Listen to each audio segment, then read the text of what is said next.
You ever find yourself in a situation where you're just minding your business, living your life, and then out of nowhere someone starts taking what's yours like they think it's free real estate? Yeah, that happened to me. But it wasn't some small thing. It was my water. They hooked into my well to fill their fancy infinity pool, and they thought I'd never notice. The only reason I found out my horses started running out of water before noon. All I had to do in the end was turn a valve. But getting to that point, well, it changed the way I think about neighbors' property lines and how easy it is for people to justify crossing them. I live just outside a small town in western Montana. It's nothing fancy, just under 40 acres I bought 15 years ago. Back then, land was still affordable if you didn't mind doing some hard work fixing fences on weekends, eating a lot of beans and rice, you know the drill. My place isn't much a red barn that leans a little too far east, a 2-bedroom house I built with my brother. And then there's the pump house behind the barn, this old concrete thing that hums like a patient dog waiting for you to throw the ball. That pump house is the heart of the whole operation. The well was drilled back in the 70s, long before anyone thought about putting luxury homes on the ridge above me. It runs deep, it's clean, steady. It's all I need. That well supplies my house, my irrigation system, and the troughs for my horses and cattle. It was all set up for routine, predictable use. Morning showers, sprinklers at dusk, animals drinking through the day. It wasn't designed for a resort pool. A couple of years ago, the timberland on the ridge sold. Word around town was some out-of-state developer had bought it. People said he wanted to build fancy homes for folks who wanted mountain views but didn't want to live like mountain people. I didn't pay much attention at first. I figured if a guy buys land fair and square, he's got the right to build on it. I just hoped whoever moved in would understand that living here means dust, wind, and the occasional whiff of manure. Then the first house went up. Steel beams, glass walls, flat roof lines that looked more at home in Arizona than Montana. The owners, Victor Langford and his wife Danielle, moved in that spring. He was a retired tech exec from California, or so I heard at the feed store. Danielle, well, she had this way of looking at people like she was redesigning them in her head. I met them once at the property line when they were walking their dog. Victor shook my hand and said, "You must be the guy with the well down there." Now, I don't know about you, but that struck me as a weird way to introduce yourself. Like I wasn't a neighbor, just some utility. "Yeah, that's me," I said. "Caleb Mercer." He smiled, all polished and smooth. "Good to meet you. We're just getting a feel for the utilities around here," he said, glancing past me toward the barn, toward the pump house. At the time, I figured maybe he was just curious. People from the city always are amazed that water doesn't just appear when you twist a chrome handle. By midsummer, I noticed something odd. Construction was underway in their backyard, terraces, stone walls, and eventually the outline of a big pool. Not just any pool either. It was one of those infinity-edge jobs, the kind they show off in real estate brochures. The pool hung right over the ridge, pointing straight out at the valley.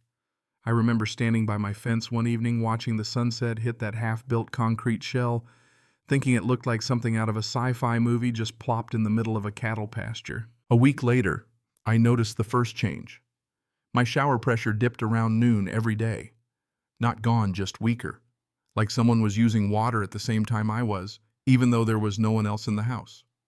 At first I blamed it on sediment in the well or the changing seasons, but the pattern kept repeating: strong pressure in the morning, weaker by early afternoon. Then my irrigation sprinklers started sputtering, sending out uneven arcs of water instead of a steady spray. That's when I knew something was off. One afternoon I found the horse trough half empty at 3 in the afternoon. That had never happened, unless I forgot to check it. My gut tightened. I've been working with water systems long enough to know when something's wrong, and it wasn't the equipment. It was the demand. Somebody somewhere was pulling more water than they should. At first I told myself not to jump to conclusions. It's easy to resent the new neighbors, the ones with their fancy glass walls and imported stone. Still, the timing felt too perfect. Every afternoon when their pool needed water to cure or fill, that's when my system started acting up.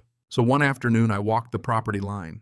The supply line runs underground just inside my boundary, a few feet down, installed years before I ever met Victor. And sure enough, I found it. A stretch of ground that looked different, a small trench running uphill toward their property. My pulse picked up.